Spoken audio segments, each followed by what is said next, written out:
I'll keep an eye on them instead. I'll observe her instead.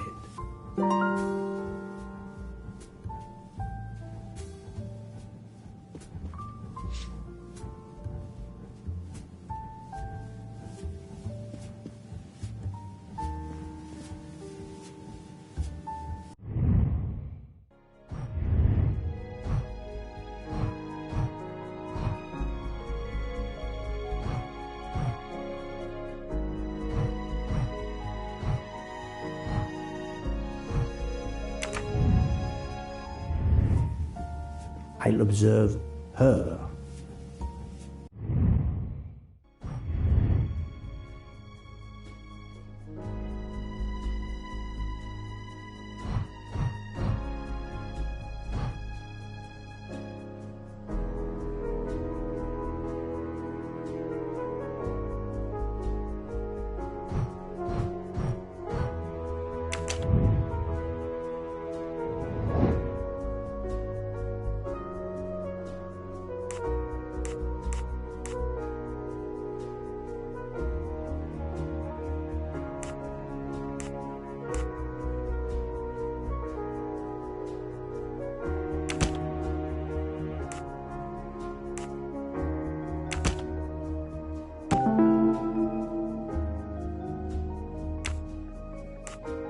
Strange, this story. If Mademoiselle Olsen is such a light sleeper, why didn't she tell me about Mademoiselle Debenham getting out of bed? She even made a point to tell me the opposite. That was easy.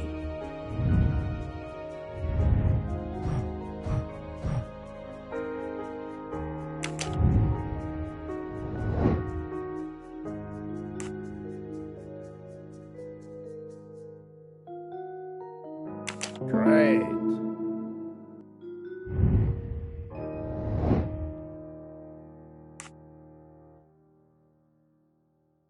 Well done.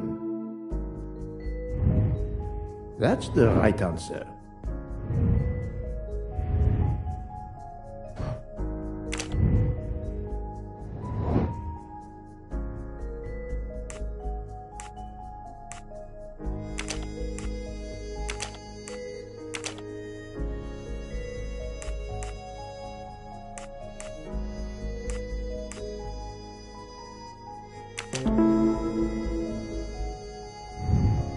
I'm right again. That happens to me a lot.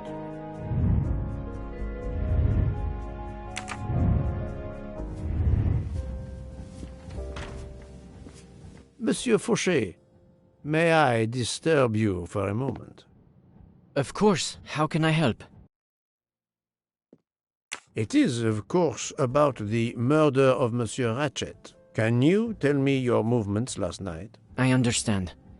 Yesterday evening, I took a break at Vinkovsky station with Hotaru. We then went to our quarters in the staff accommodations, a section of the luggage car. Freya was there, reading, and I went to bed right after. Freya is there now, I think, and Hotaru is in the kitchen. They can verify my story. What time was this? 11:30 p.m. or a bit after. The snow is beginning to fall heavily. I see. Thank you. Can you write your address on this paper, please? You want to pay me a visit? Who knows, Monsieur Fauché? He is right-handed, there can be no doubt. Are you a smoker? I'm trying to quit, but yes. I'm now down to just 1 pack of cigarettes a week. If you're looking for a heavy smoker, you should talk to Hotaru. Thank you, Monsieur Fauché.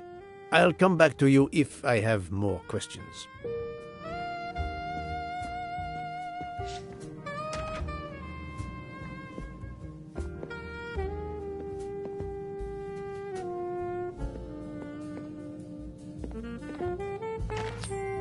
Another delightful trophy for my collection.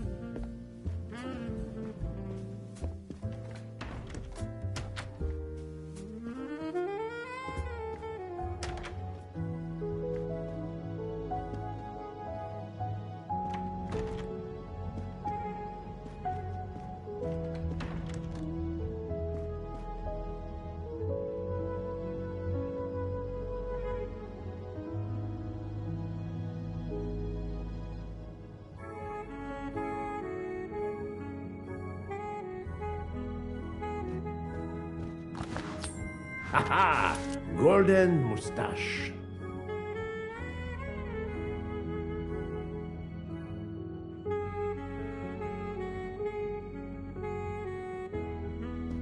So, Poirot, I hope you are progressing in your investigation. I have not finished yet, but it is progressing, yes.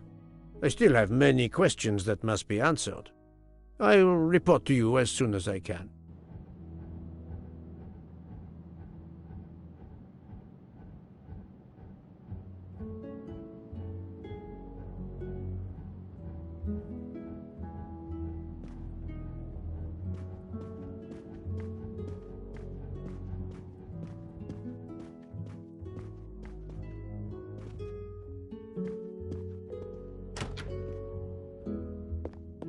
Ah, Monsieur Maury, would you have a few minutes to give me? I have some questions to ask you. Do I look like I can answer questions? The room is spinning. My head is about to explode. You were celebrating last night? Celebrating? When Freya always wins. What am I saying? If you want my answers to your questions to make sense, help me recover. You see there, the magnet on the fridge.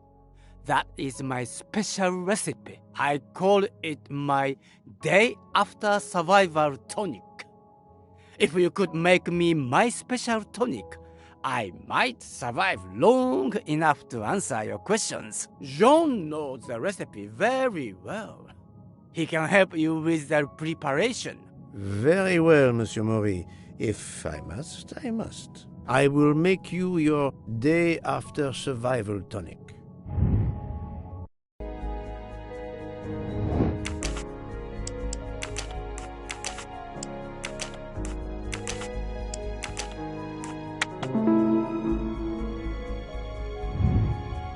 Et voilà.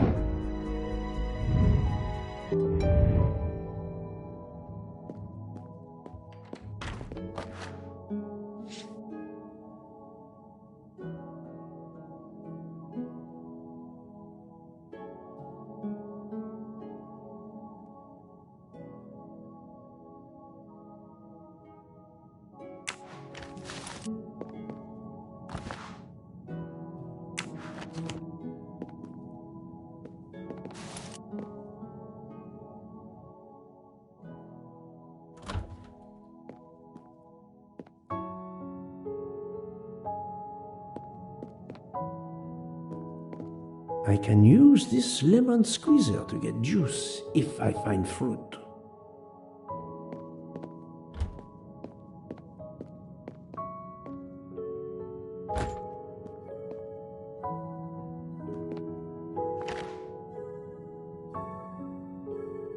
I'm missing half of the tonic ingredients.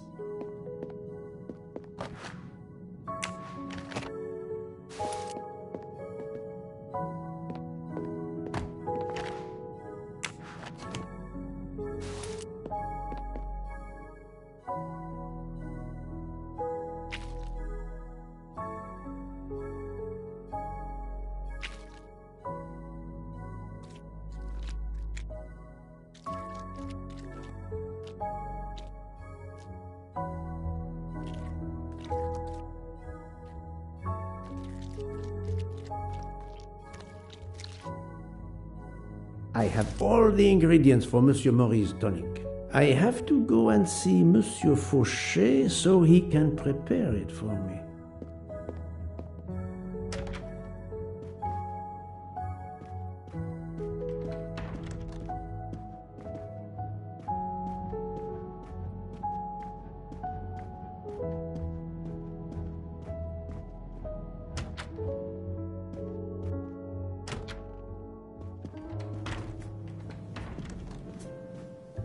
Monsieur Fauchet, may I disturb you for a moment? Of course. How can I help?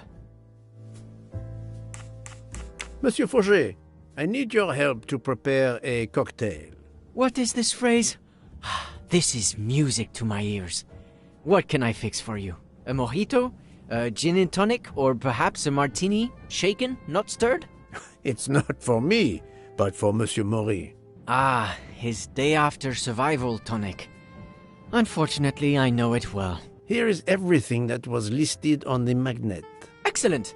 I can take it from here. Mr. Poirot, I'm uncertain about the lemon juice. Is it half a lemon or a full lemon for the recipe?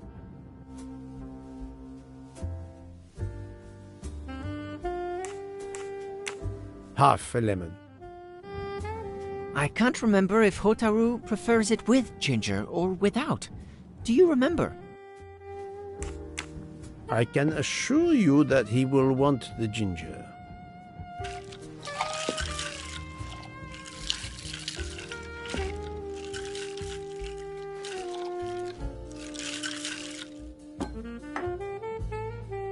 There you are, sir. Hotaru will be himself again. Excellent. Thank you very much.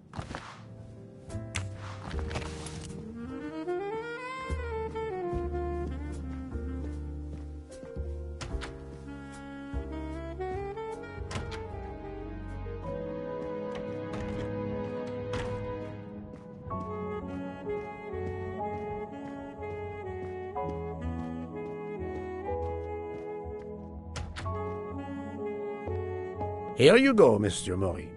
I hope this will help you. Thank you very much. Please give me a moment. While this takes effect, it will be a while, I'm afraid. But I will not move from the kitchen. Since I have to wait, do you know where I can find Mademoiselle Nielsen? She is in the staff quarters in the luggage car. If the door is locked, John will have the key. Thank you. I will return. I hope you have a speedy recovery.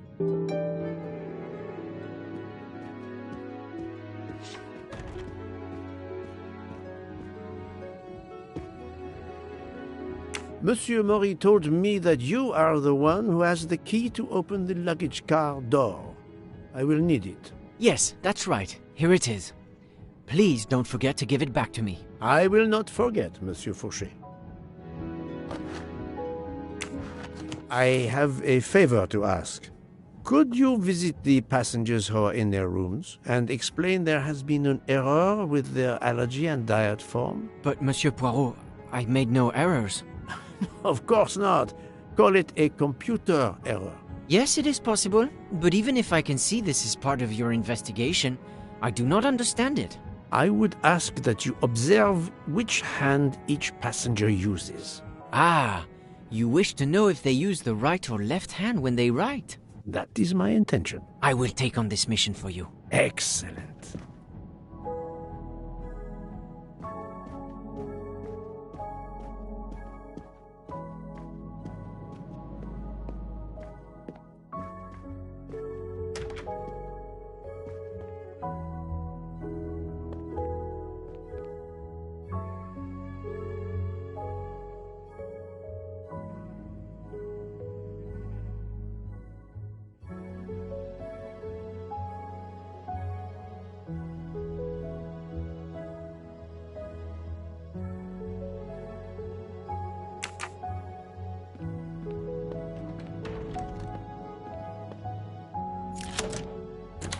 That's it.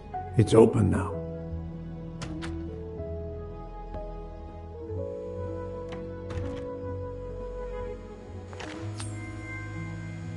You can never have too many of these.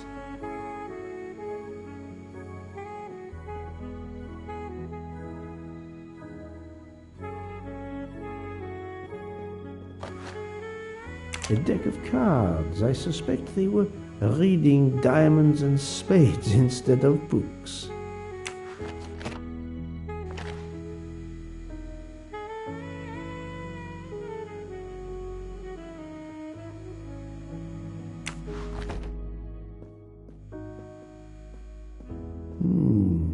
Empty rum bottles.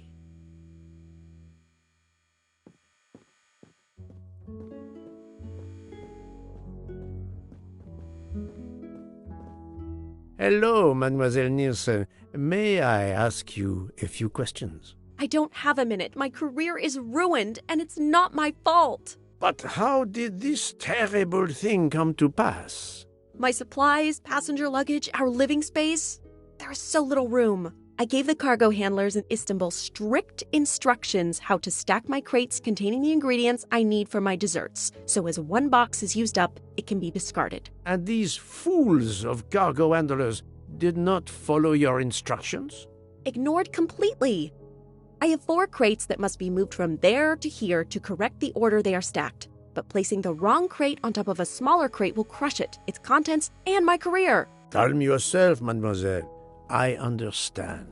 So, the problem is these 4 crates must be moved there, but carefully. Yes. I have to move these 4 boxes from this location to here. But there is not much space to move the boxes, and I have to be careful never to put a bigger box on top of a smaller one, or the smaller crate will be destroyed. The problem is clear.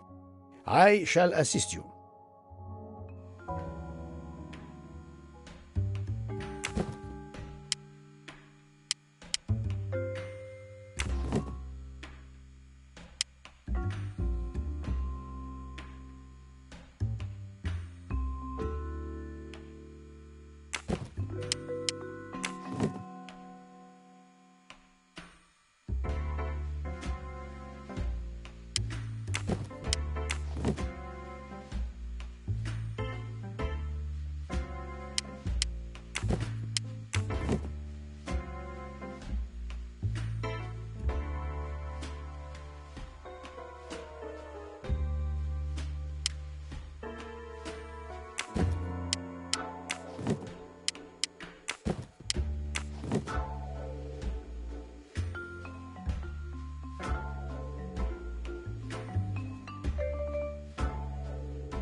Et voilà! You are a lifesaver. Or at least a dessert saver. Thank you, thank you.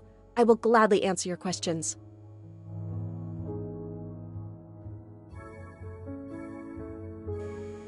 Can you tell me your movements of last night? Last night after dinner, I stayed in the kitchen until 12:15 a.m. Then I joined Jean and Hotaru in our quarters. Then all of us read quietly in our beds until we fell asleep. A very studious staff. However, Monsieur Maury doesn't seem to have followed the same literary pursuit as the others. And these rum bottles, do they have something to do with his hangover?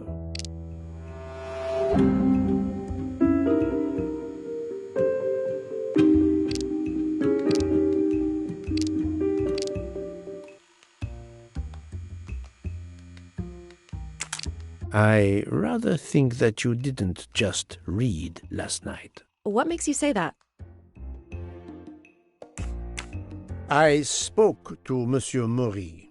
He seemed to be quite hungover. He even asked me to make him his day-after tonic. He blurted out, "Freya always wins." Wins what? Looking around, it is clear you were gambling and drinking most of the night. You don't understand.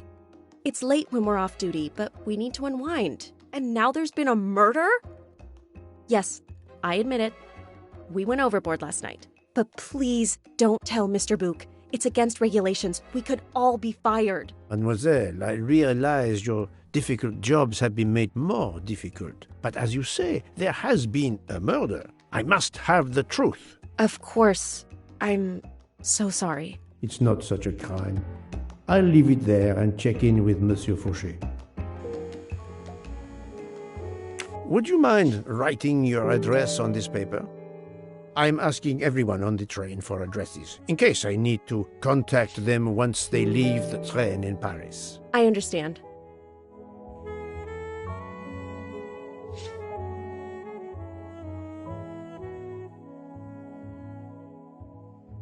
Yes, that's it. Mademoiselle Niersen is right-handed.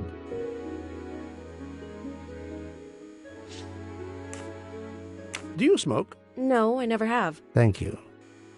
Thank you for your answers, Miss Nielsen. You're welcome.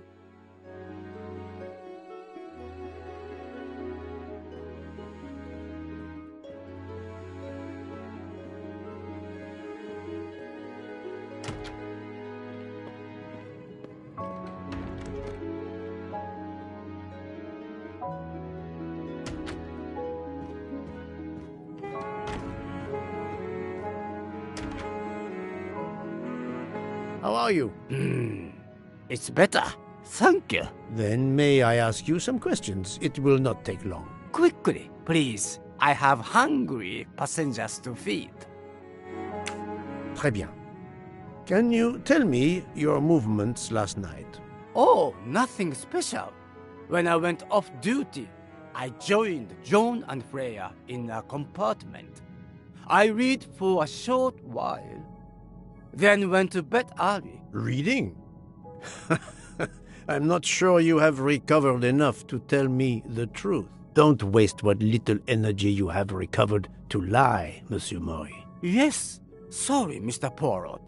You're right. It obviously wasn't reading that made my head hurt like that.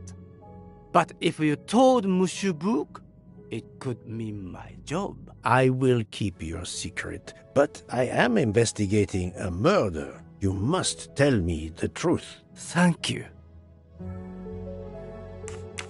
Please, write your address on this paper. My address? I don't see why. I think I hear Monsieur Book approaching. My address? Yes, of course. Another right-handed person. Not surprising, most people are.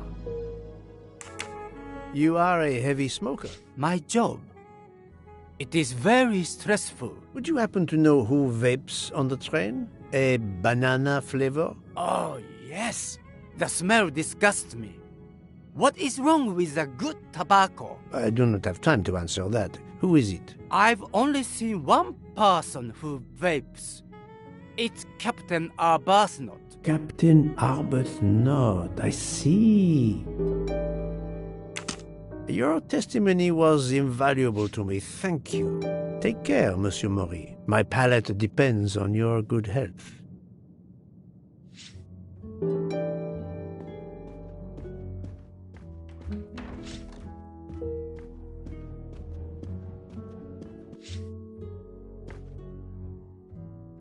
Here is your key.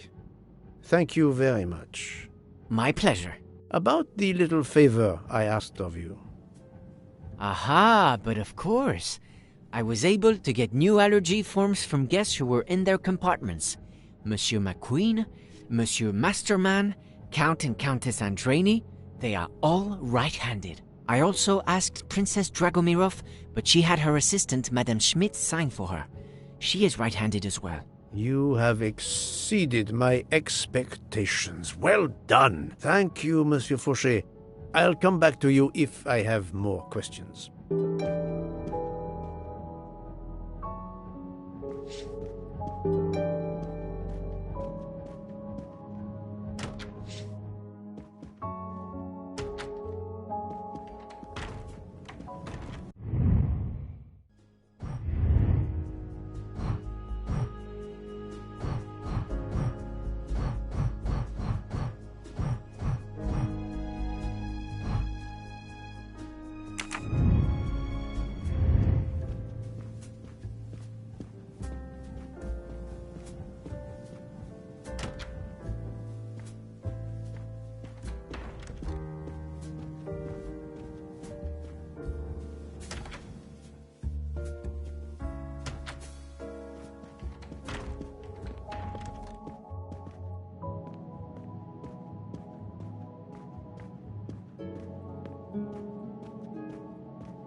Captain Arbuthnot, I know that you are the only person on this train to smoke e-cigarettes. We found a vial of e-liquid at the crime scene.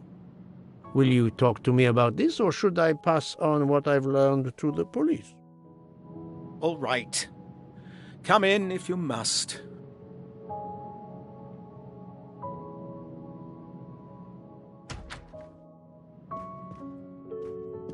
I have just a few questions for you. Very well. Let's hear them. The young English lady, Mademoiselle Debenham, was at the Tocatlian Hotel. Perhaps you met her there? We exchanged a few words. Fellow Brits abroad, that sort of thing. What can you tell me about Mademoiselle Debenham?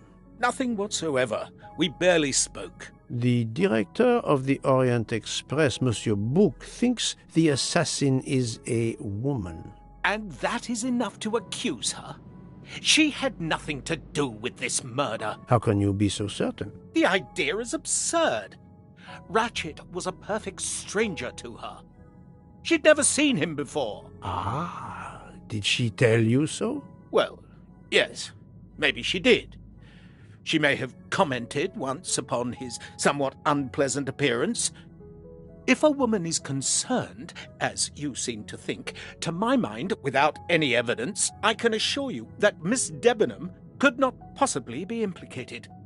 It is clear that the captain is defending Miss Debenham, a woman he supposedly doesn't know very well. What were you doing last night around 1:15? 1:15? I believe I was still talking to that young American fellow, Mr. McQueen, the secretary of the man who was killed. We were in his compartment. He was a friend or acquaintance of yours? No, I never saw him before this journey. We'd hit it off at dinner, and the conversation continued into the early hours. Until what time was that? Until 1:45 or so. Then I retired to my room and went to sleep. There is nothing you can recall last night that in any way struck you as suspicious? It's nothing. A mere detail. Allow me to be the judge. Well, before returning to my room, I went to the lounge car to get a glass of water. When I was passing through the first-class corridor, I noticed that the door, which is just after your room, 201, was not quite closed, and the person who was inside peered out in a furtive sort of way. Then he closed the door quickly. I know there's nothing in that, but it was the furtive way it was done that caught my attention. Struck me as a bit odd. I understand. Thank you for letting me know. Could you write down your address here, please? My address? If you insist. This man is right-handed.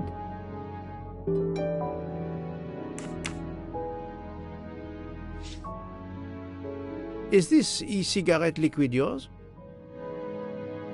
What flavor is it? Banana.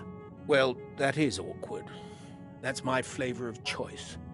But I have no idea what it was doing there, whatever. Can you explain how it ended up there? I have no idea. I never entered the man's room, Poirot. That's the truth. Thank you, Captain. You're welcome.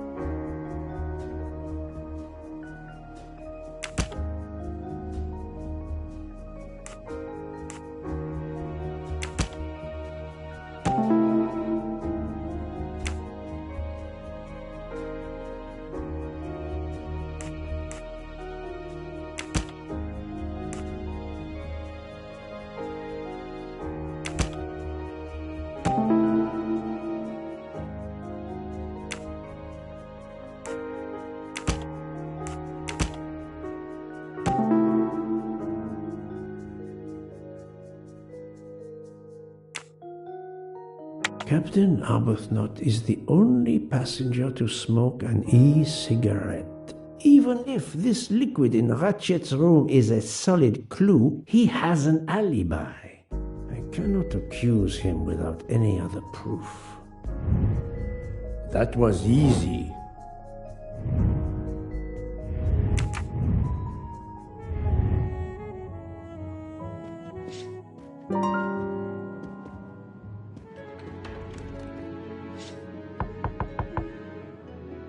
Pardon this intrusion, Mademoiselle Olsen, but something you told me earlier confuses me. Oh, please, come in.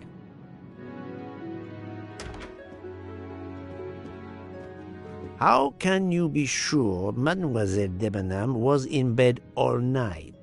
As I told you, I am a very light sleeper. The slightest noise wakes me up. If Fraulein Debenham had gotten out of her bed, I would have heard her. I got up this morning around 8 a.m. She was sleeping soundly.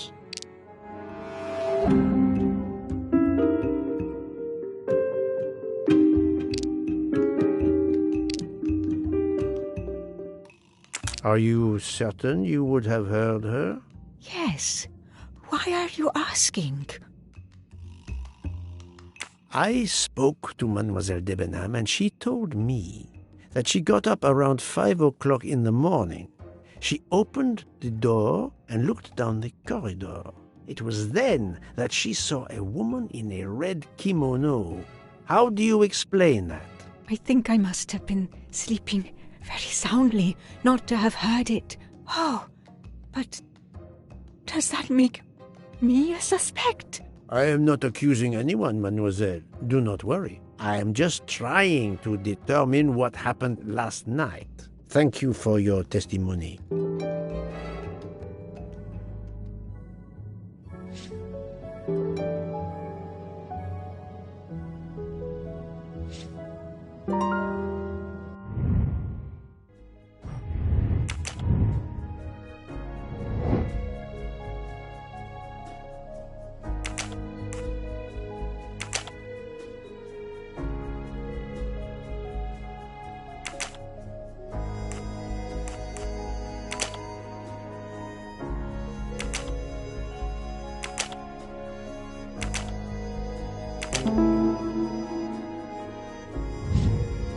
My little gray cells did not let me down.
So, Poirot, I hope you are progressing in your investigation.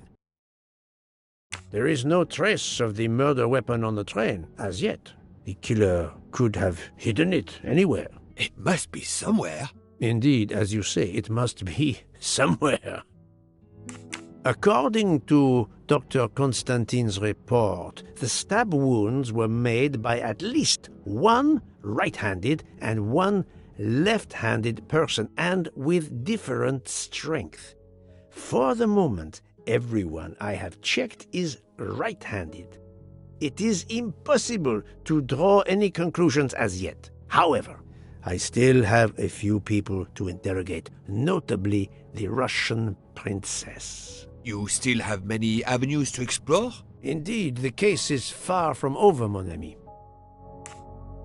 I identified the person responsible for the bottle of liquid for the vape found at the crime scene. So, this is our culprit? Do we hold him? No, unfortunately, this bottle belongs to Captain Arbuthnot, but he has an alibi confirmed by Monsieur McQueen for the time of the murder. Monsieur Bouc, Monsieur Poirot. Michel, calm down. But it's Mrs. Hubbard. She says she found the murder weapon in her room. She's very upset. Let's go, Poirot.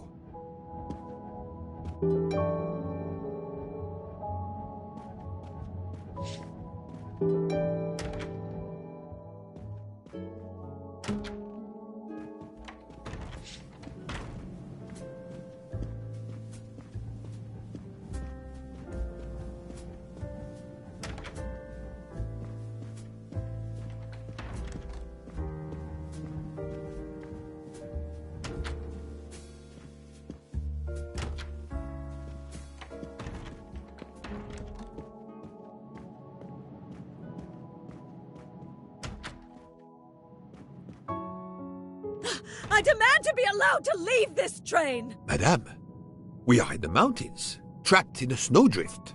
Stating the obvious, there is a murderer among us. He had the audacity to hide his weapon in my room. Please, Madame Hubbard, take a deep breath and tell us what occurred. Where did you find the knife? I wanted to get a handkerchief from my purse, and when I opened it, I saw it! A bloody knife! Am I next to be murdered? I very much doubt the murderer would give you his weapon. What do you mean? Madame, he would have used it. Oh, my heaven! Did you touch the knife? Of course not! What a question! I will take that as a no.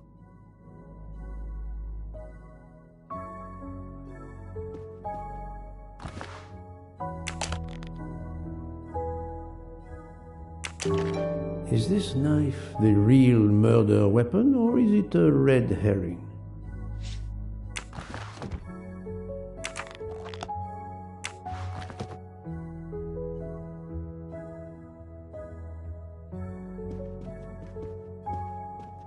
Mrs. Hubbard is distraught, Poirot. I should stay with her. Please go on without me. I have every right to be distraught. Thank you, Mr. Bouc.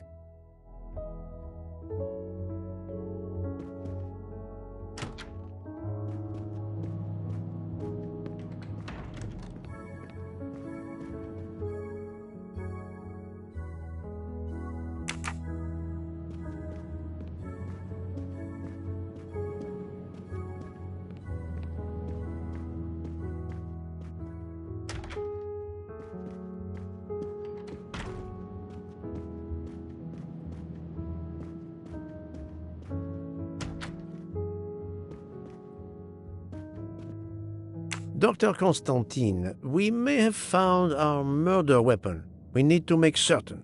There is a pretty quick way to be sure. I have estimated the depth of the wounds. You can easily find the depth of each wound by comparing the width. There are 5 of them that I am not sure about. Test them, and then we will compare our results. I will do as you say, Doctor.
That's the right answer.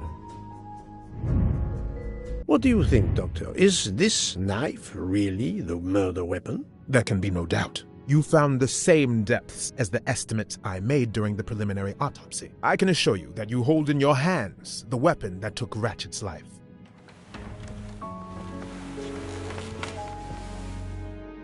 Thank you. I feel way better now. The rest gave you time to sleep off most of the effects of the drug. I'm still a bit groggy. That's understandable. Are you able to continue your story now? Yes. Yes, I think so. Where was I? You were explaining how you returned to the Armstrong house to tell them their poor little child was dead. Yes, that's it. I felt helpless. My part in the case was officially over, but I knew I couldn't let it go. Daisy deserved justice.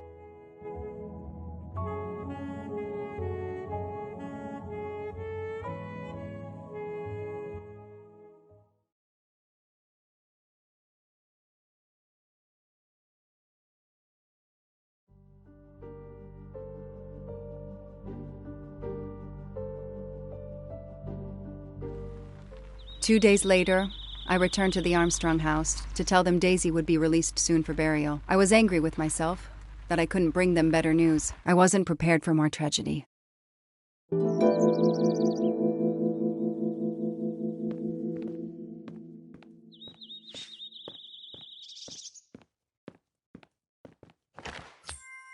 A gold mustache. Thank you very much.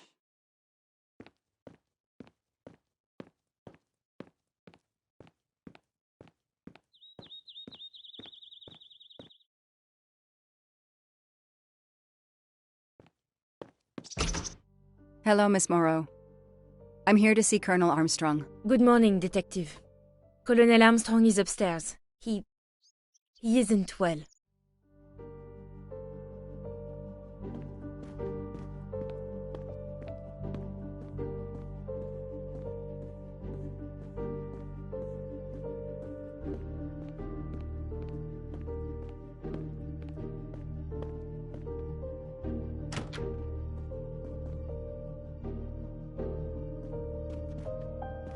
Good morning, Colonel Armstrong.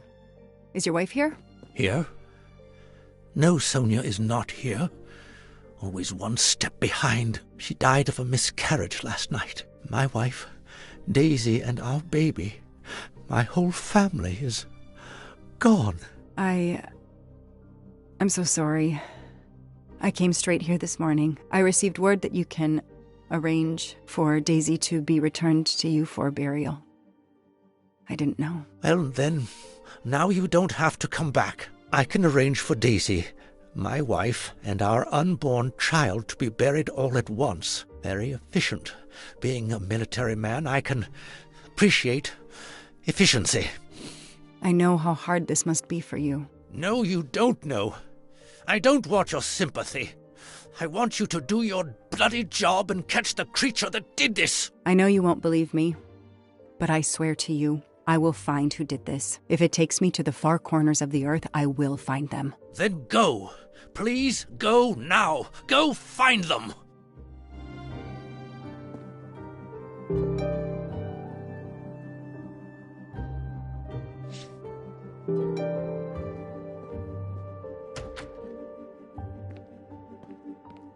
The house that once held the laughter of a child now feels so empty.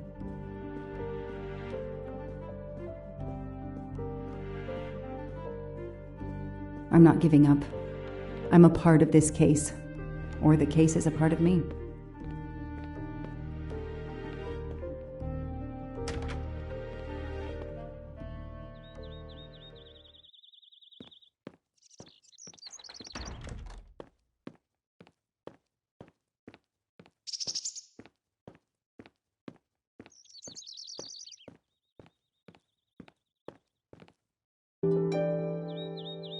All units, hikers in the vicinity of the cabin where Daisy Armstrong was found spotted a pickup truck drive through the barricade tape and then head up the dirt road toward where the subject cabin is located. Any car nearby who can respond? Unit 28, we can respond, but we're a ways away.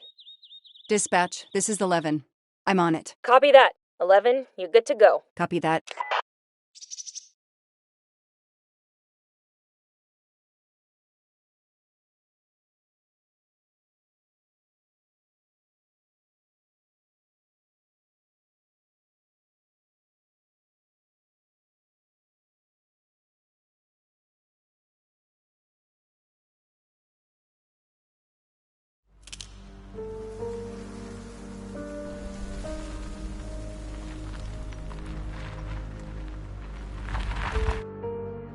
Okay, there's the pickup. Let's see who ignored our barricade tape. 11 here. I'm at the cabin. Someone has broken in. Are you requesting backup? Not yet. I'm going to take a look around. Copy that, 11.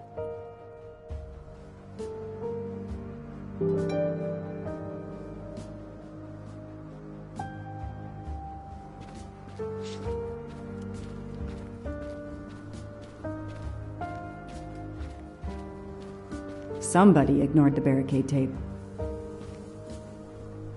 Footprints.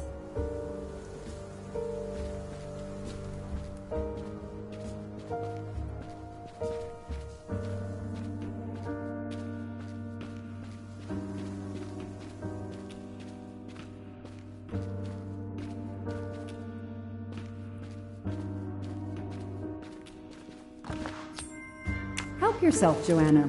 You earned it.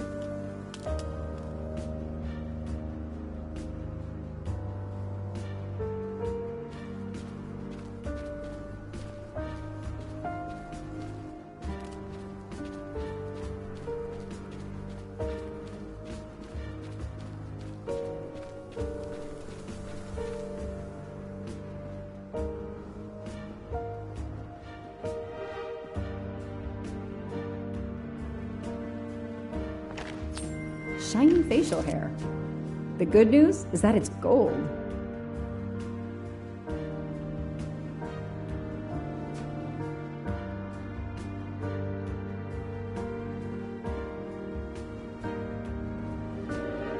A forensics evidence identification marker. Duct tape to silence Daisy's screams. Damn it, Daisy. I will find whoever did this to you. A forensics evidence identification marker.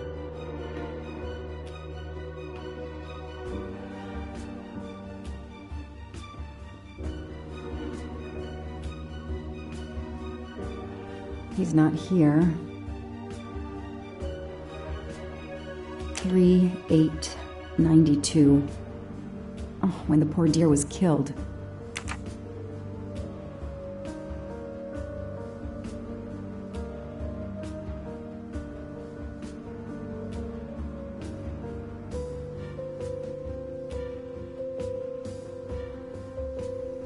That's where I found Fluffy, Daisy's special toy. I hope we returned him to the family.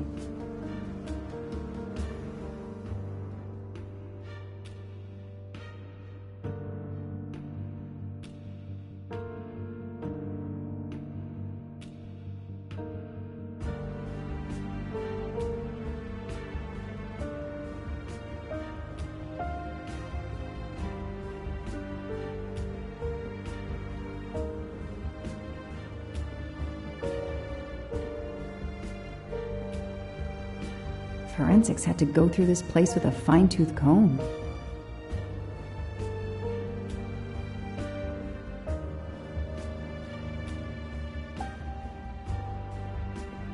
Duct tape to silence Daisy's screams. Damn it, Daisy. I will find whoever did this to you.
Don't shoot, officer. I'm on your side. Sir, keep your hands where I can see them. Sure, no problem. Sir, this is a crime scene. Who the hell are you? I'm a reporter. Boston 6 News. You can get us on cable even here in the mountains. They haven't heard of crime scene tape in a big city like Boston? All right, that wasn't my best move.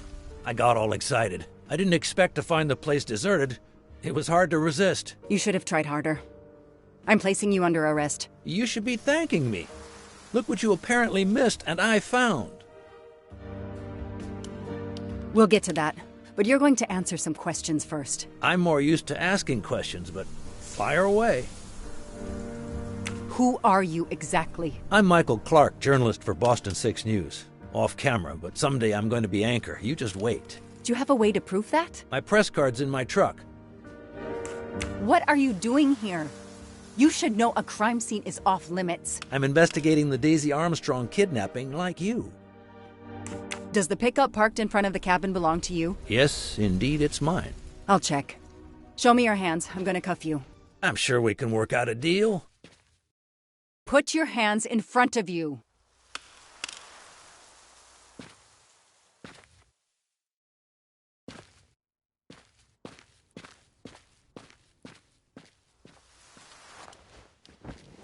Aren't you going to read me my rights? You have the right to remain silent. I really wish you'd exercise that one.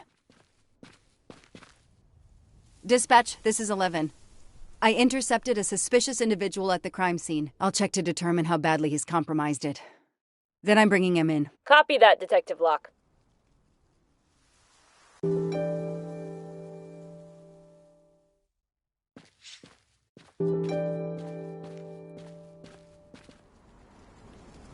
This outline is the same shape and size as the gasoline can.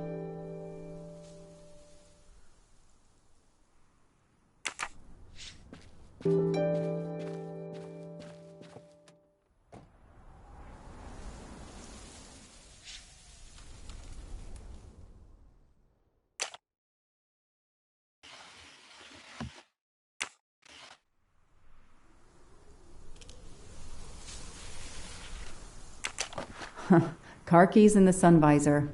A classic hiding place. Well, at least on TV.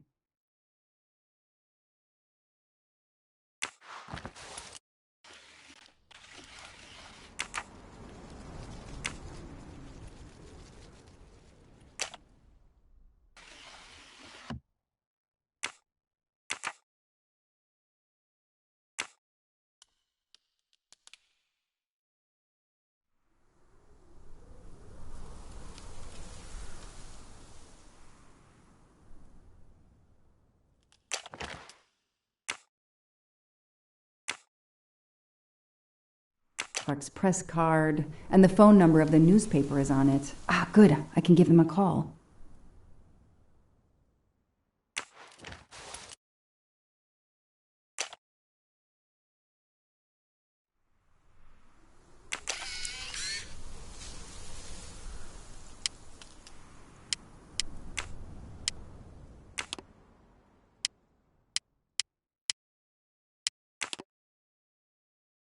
Candid photos of the entire Armstrong family. A reporter just doing his job. Or something else?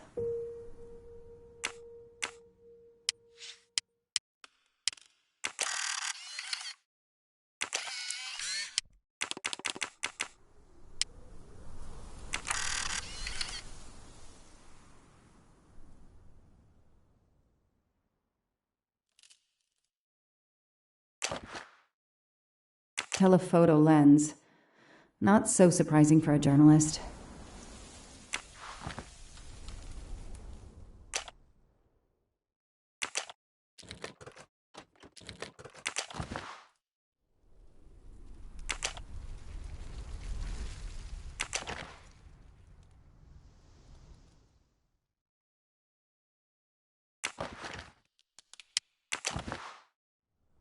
Clark's driver's license seems to be in order.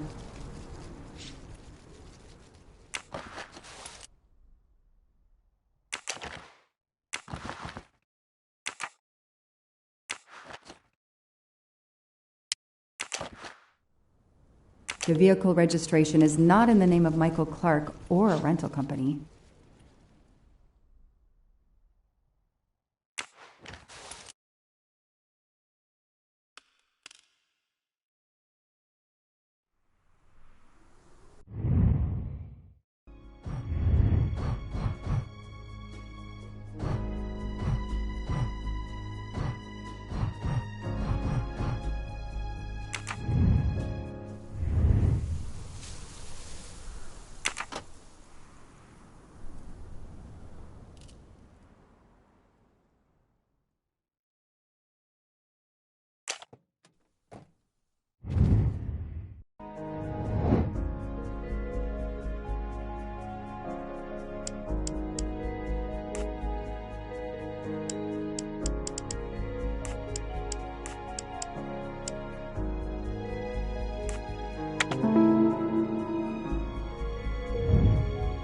The detective gets it right.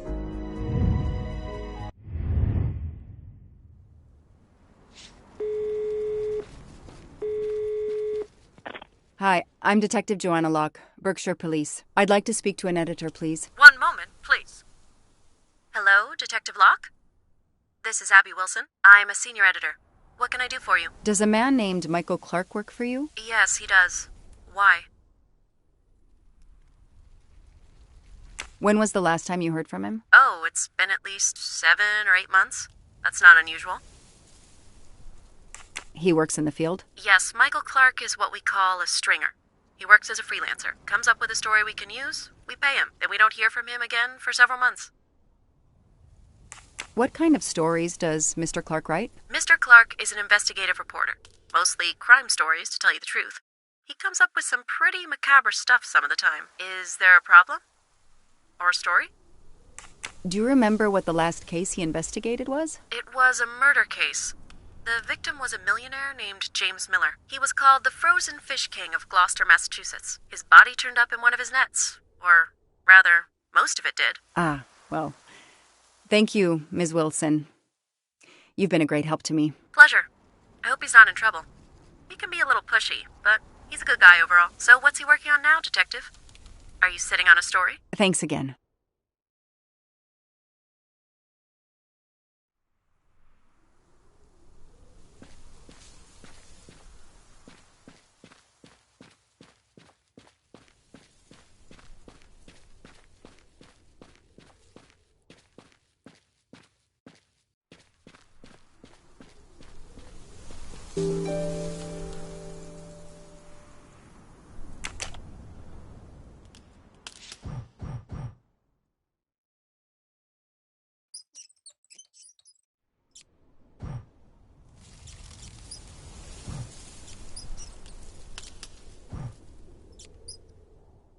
Yes! I knew I could do it. I can always use safecracking as a career move.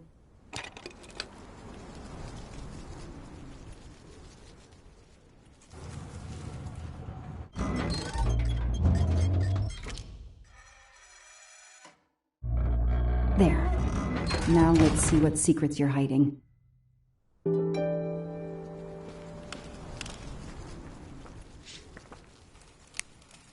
This must be the missing can from the pickup.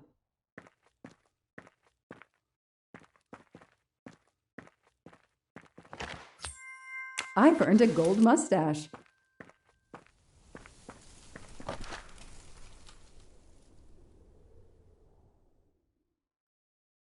The cap's been damaged, and some gasoline has leaked out.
This blueprint.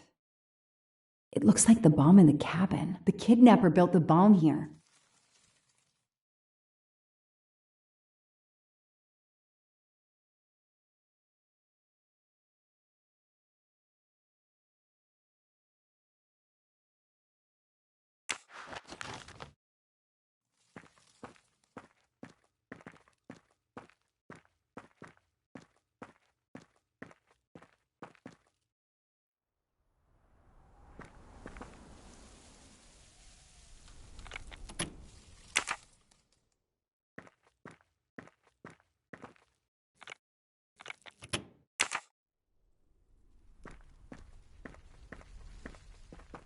This bunker looks like it's as old as the cabin. Everything is falling apart.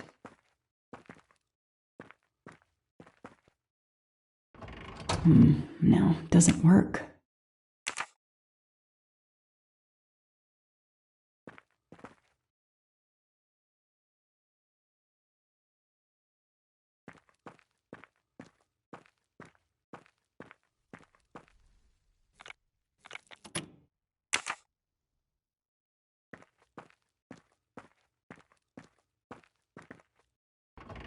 Let there be light.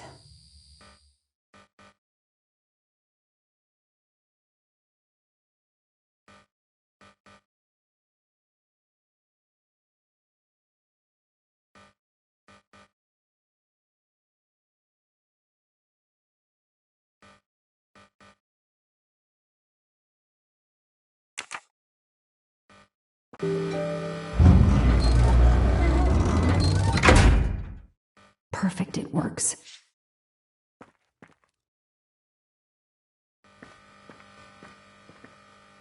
February 24th, the day of the kidnapping. They knew about the party and everything.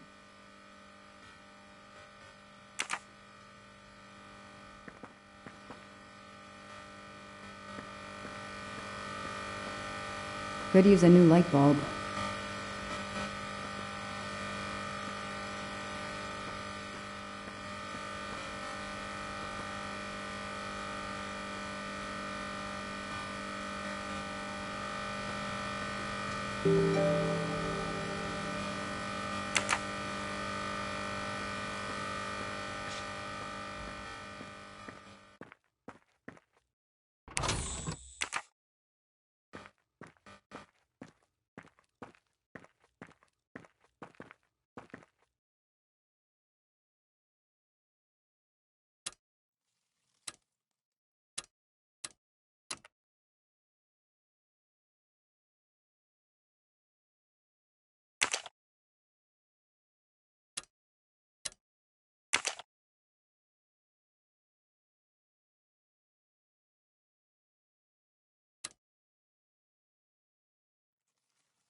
Damn, that isn't it.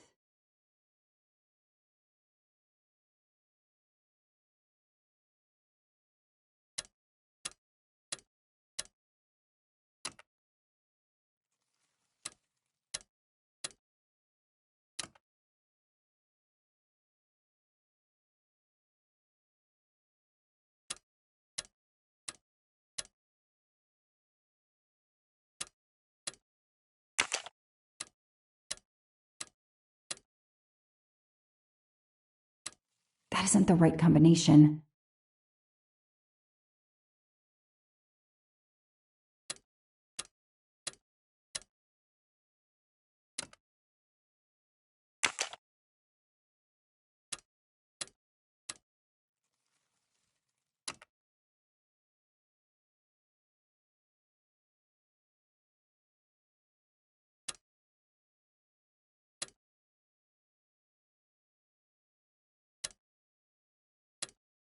No, that didn't work.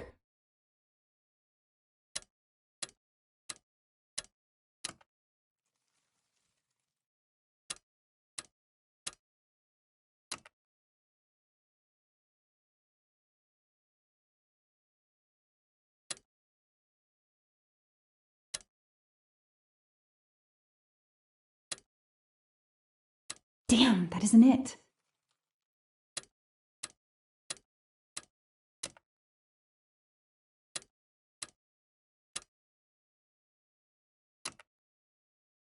That isn't the right combination.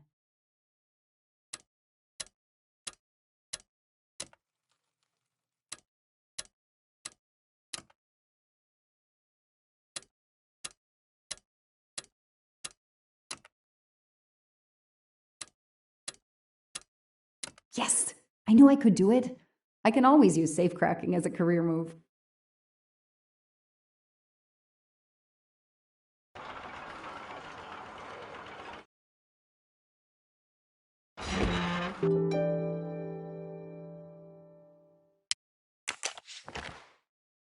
An expensive-looking pen with the initials JM? What's its story?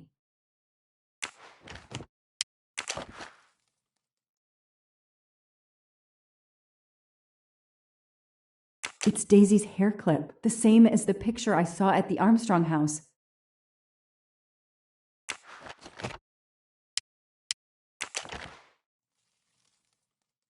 That looks like a hair caught in the band around the money. Forensics will tell me for sure, but that doesn't look like Daisy's color.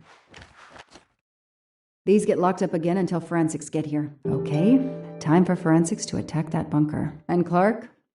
He's too sure of himself. I need to get him into an interrogation room and find out what really makes him tick.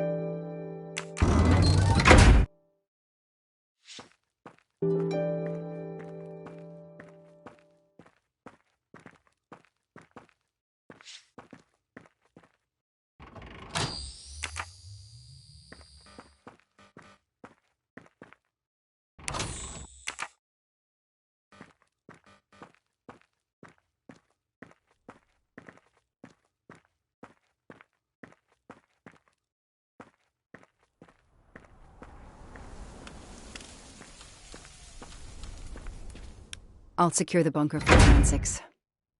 Progress at last.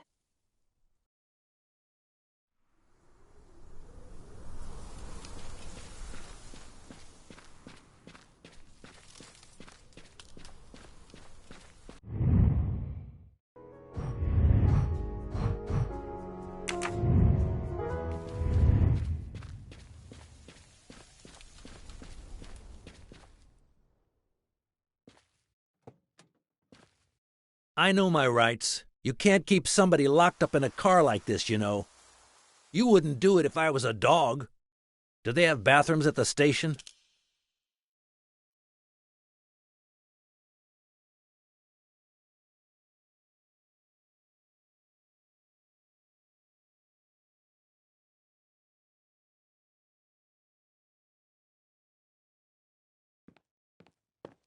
I have the right to make a phone call, Detective whatever your name is.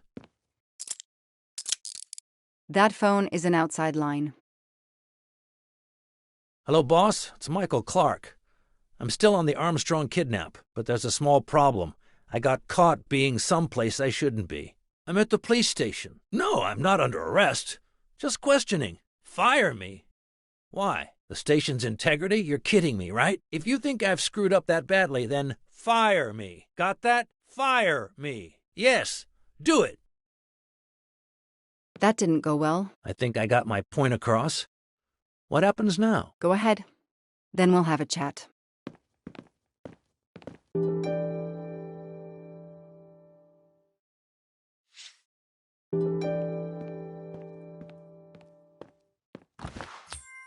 Not really my style, but I'll take it.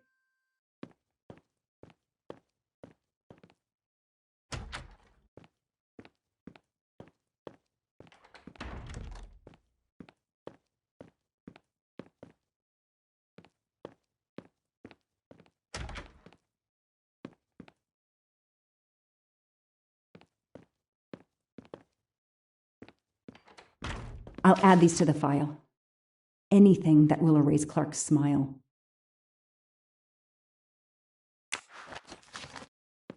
The only comfortable chair in the whole station. But there's no time to rest. Case files. A lot of them for our tiny town. An extra computer so I don't have to go all the way out to my desk.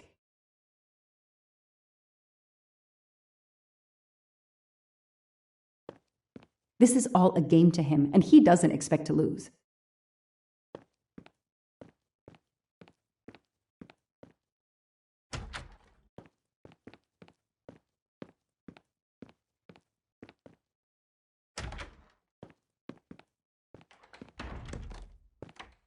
Now that we've taken your DNA, we can begin. Interview of suspect Michael Clark, 6 p.m., March 30th, 2019. This interview is being recorded. By elves behind the mirror, no doubt? You were arrested at a crime scene where you damaged police barricade tape. I'll pay for a new roll. That's a Class A misdemeanor, and it carries a $500 fine. Oh, That's unfortunate. To begin with, where were you on the night Daisy Armstrong was kidnapped? I was watching TV in my motel room, but I had my police scanner on. I heard the first reports that the little girl was missing. No way the police at the scene were going to let me get close. I set my alarm so I could get on the story first thing in the morning and tried to sleep. It was difficult. Can anybody confirm where you were? No, afraid not. I was alone and sleepless. A sad combination. And I realized a bad alibi.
You say you're a journalist, a stringer for Channel 6 News in Boston. I sell my stuff to lots of media outlets.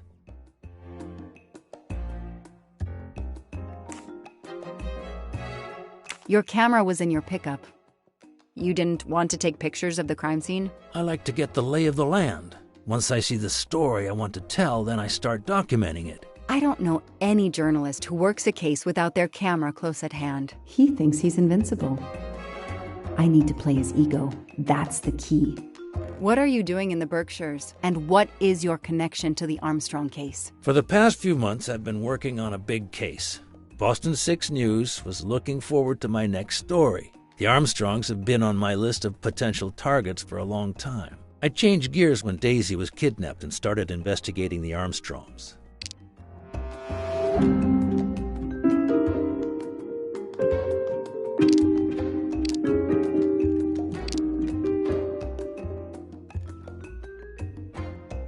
So you just stumbled on a major kidnapping story during your stay in the Berkshires? Yeah, I was researching PCBs in the river for crying out loud. Then, wow, the Armstrongs. That's not a Science Sunday report. That's a lead. Sometimes you just get lucky. Your camera in the pickup. There were photos of Daisy from before she was kidnapped. The Armstrongs are a famous family, like the Kennedys or Hollywood couples. Gossip sites love them. People want to see how they live. I started out just stealing candid shots. Paparazzi live on getting that one exclusive shot. Steamy, intimate, whatever. Then when the kidnapping happened, I realized I was here first. What an opportunity. And I jumped at it. You have an answer for everything. You're not very good at this, are you? How long have you been on the job? Long enough to put you away for life. If you killed that little girl.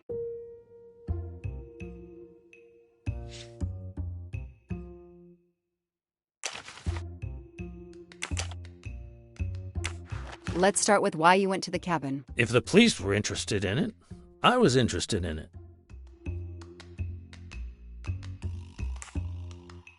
That pickup of yours, that's a very nice ride. Especially for a stringer who only gets a few stories on the air. How can you afford it? When Boston 6 does use a story, they pay okay. That truck is top of the range. How much did it set you back? $55,000, $60,000? When I have to, I do what everybody else does. I take out a loan. How about you, detective? You got a loan on your car? He's enjoying himself. I need to throw him off balance somehow, surprise him into making an error. Explain to me again how you got to the crime scene. I listened in on the police radio frequency. Anybody can do it with a scanner. I headed for the crime scene in my trusty pickup, like I've done for years. After the forensic team left, I needed to see the crime scene for myself. I got to the bunker just before you arrived.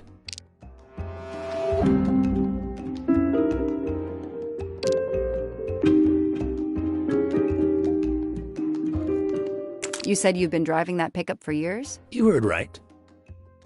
Thanks to it, I never miss a story. You say you've been using your pickup for years, but the title certificate is not in your name. The truck belongs to somebody named Stephen Baker. Okay, I don't get why the pickup is so important to you, but I guess my ego made me say that. Yeah, the pickup was lent to me by a friend. I couldn't afford it even with a loan. I think you stole it, Mr. Clark. You needed a pickup like that for our mountain roads, so you stole that one. Try proving it. But while you run off on some wild goose chase, you can't hold me.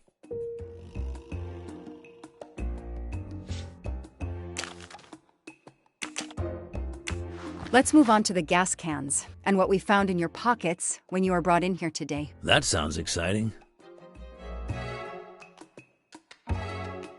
In addition to the gasoline in the back of your pickup and another in the bunker, you had a lighter and gloves in your pockets. You were going to set fire to the bunker and every scrap of evidence inside. Where to begin? I'm sorry to disappoint you, but I wasn't planning to use these things to destroy the crime scene. I've been around crime scenes my entire career. I brought the gloves so as not to contaminate it with my fingerprints. The gas can in the back of my pickup, I use it to put gas in the truck. Gas stations are few and far between in your mountains. I didn't know there was a gas can in the bunker. If that's true, I did you a favor. My arrival obviously scared off somebody planning to burn everything. Do you also have an excuse for your lighter? The lighter? I'm trying to quit smoking. I used the lighter as a reminder not to start again. I know that Clark is lying. I need to reconstruct the whole sequence of events in order to understand what happened.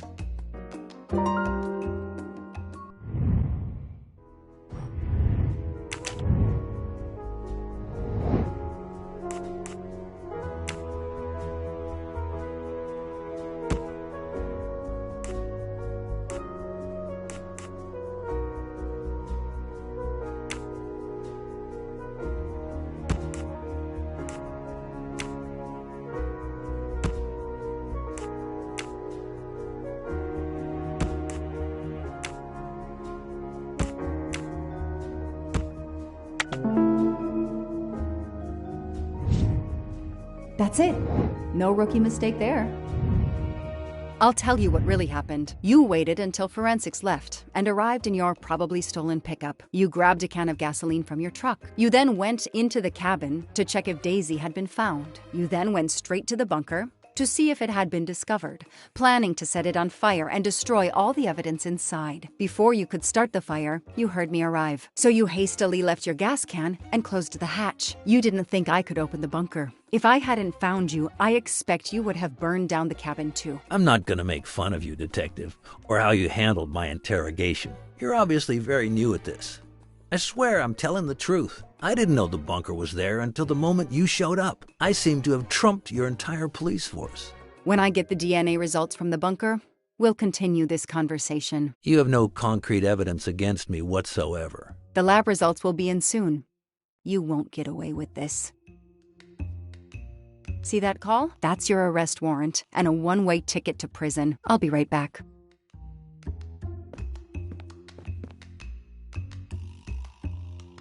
Hello, sir.